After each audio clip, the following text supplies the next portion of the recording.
Ya, selamat pagi pemirsa. Apa kabar Anda pagi ini? Rabu 23 Juli 2025. Pertama saya ingin mengucapkan selamat memperingati Hari Anak Nasional 23 Juli 2025.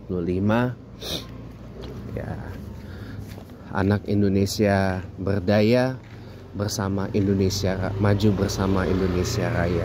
Ya. Anak Indonesia bergembira, maju bersama Indonesia Raya.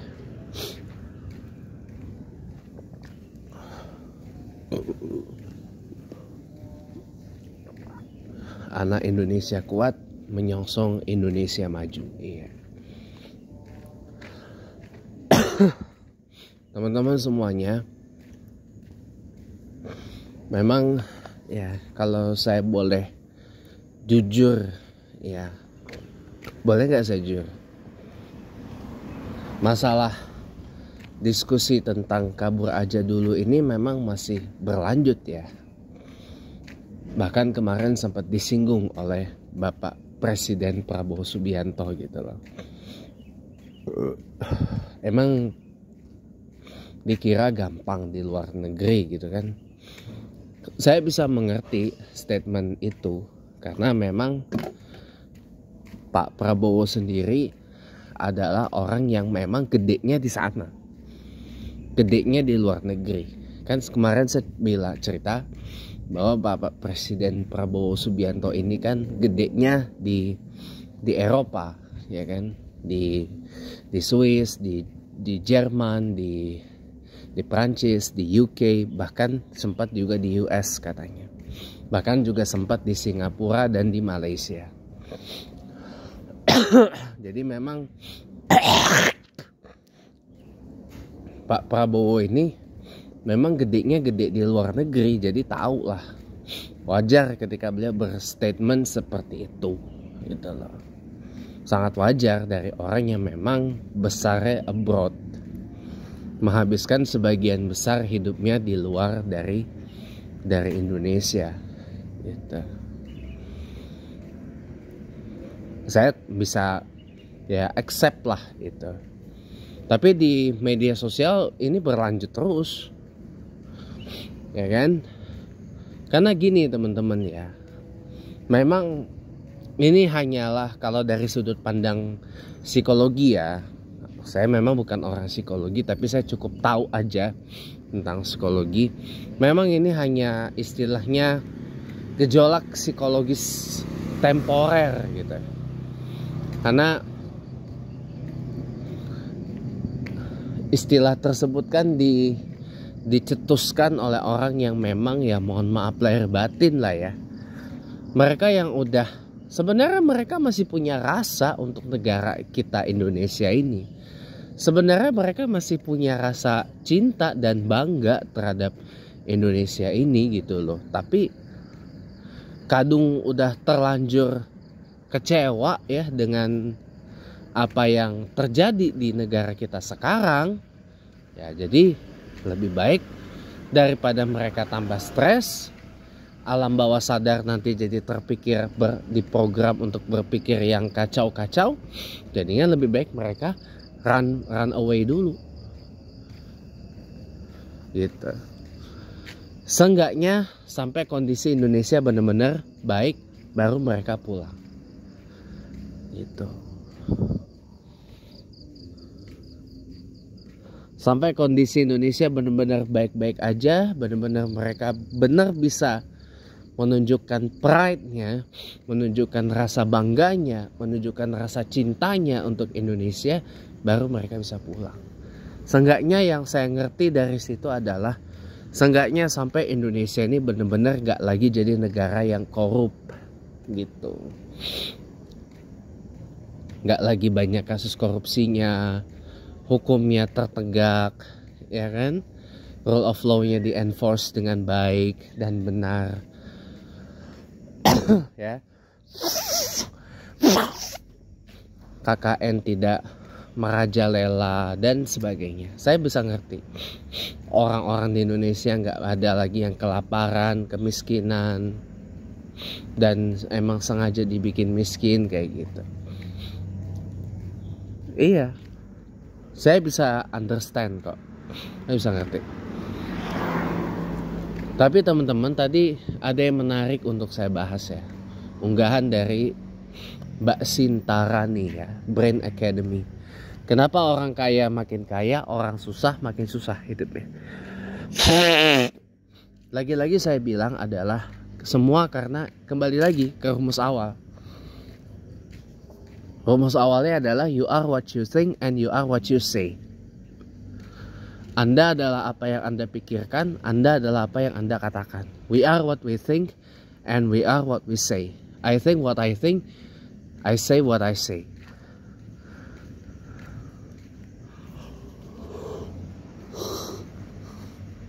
Kita adalah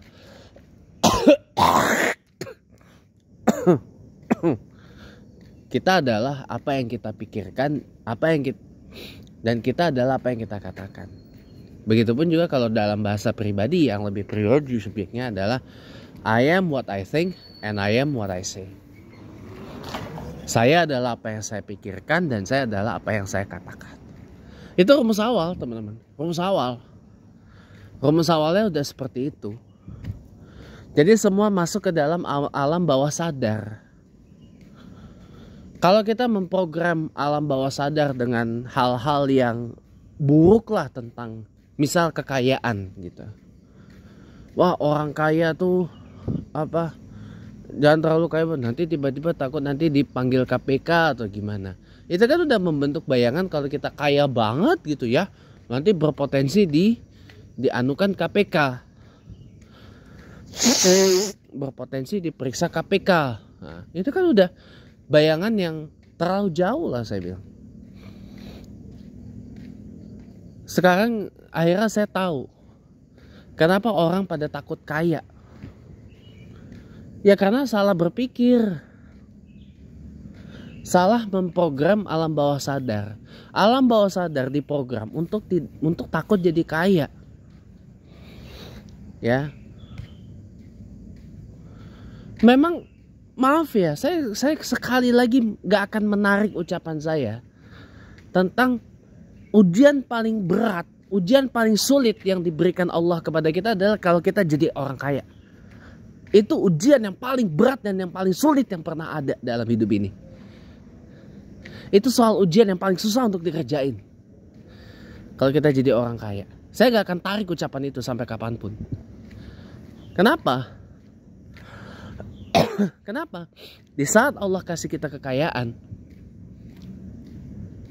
ya, disitulah kita makin dituntut.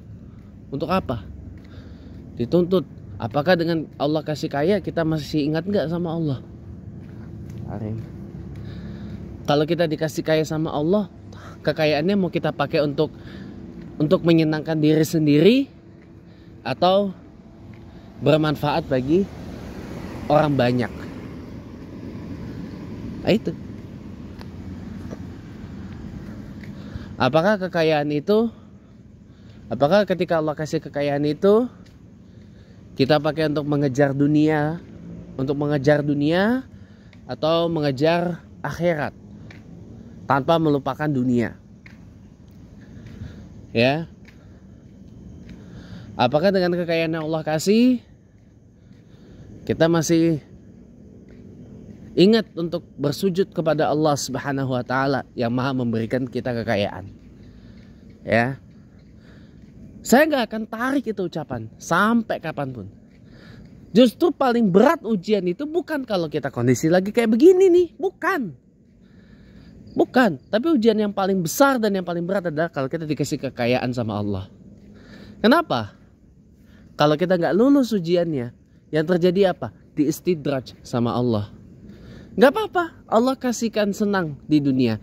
Tapi begitu nanti sudah waktunya pulang ke hadapan Allah ke akhirat, disitulah akan dibalas dengan hal yang gak menyenangkan sepanjang waktu. Itu kalau kita gak lulus ujiannya.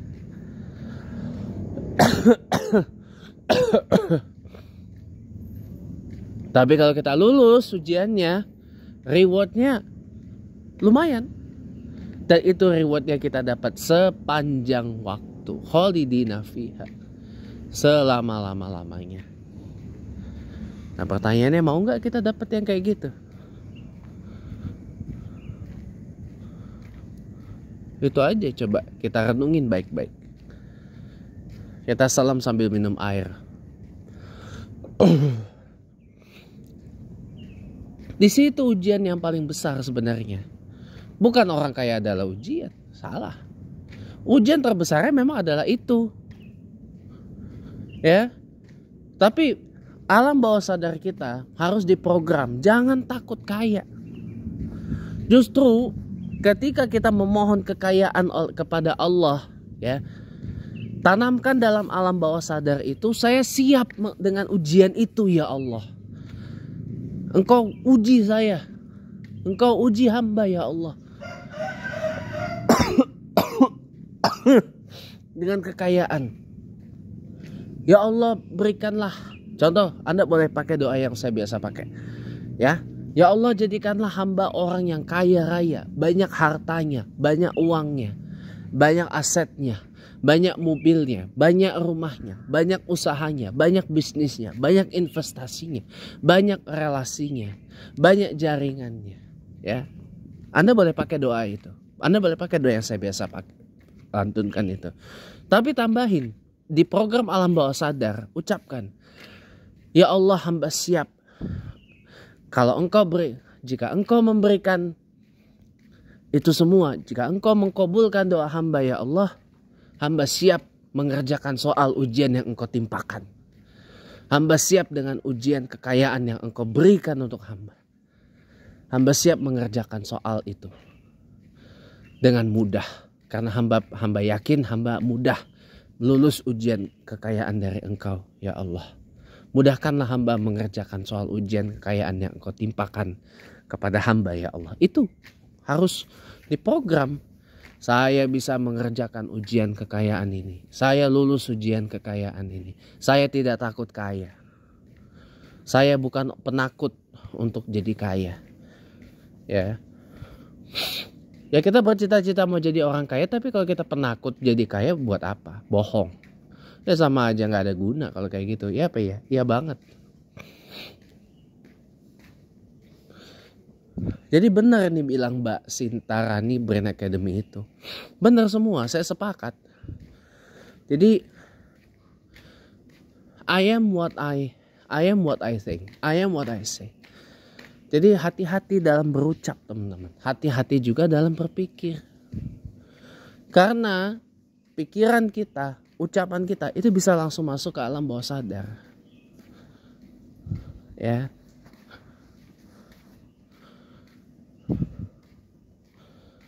Hati-hati teman-teman.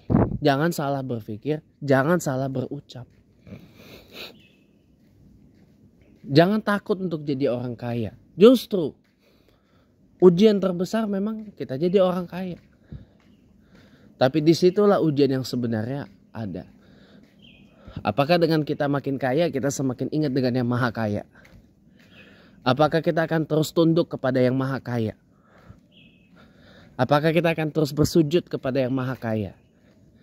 Dan apakah kita sanggup menjalankan amanah yang diberikan oleh sang maha kaya kepada kita?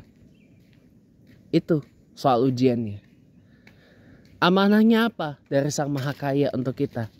Kekayaan kita bukan 100% punya kita, tapi ada jatah mereka yang membutuhkan. Nah, sanggup gak kita membaginya? Sanggup gak kita memberikan minimal 2,5%, bahkan lebih,